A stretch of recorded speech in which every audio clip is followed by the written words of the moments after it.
Hello, and this is a video on my water bottle flipping experiment that I did.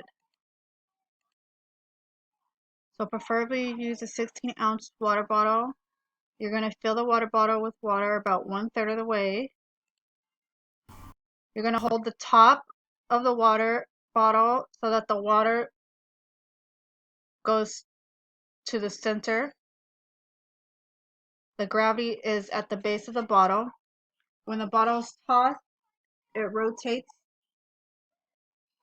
but since the water is free to flow and move around, then the liquid does not all rotate with the bottle. It will swoosh around inside.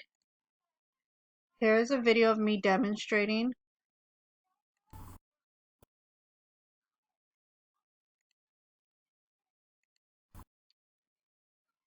At the light, as the light bottle spins, the angular momentum is transferred to the heavier water.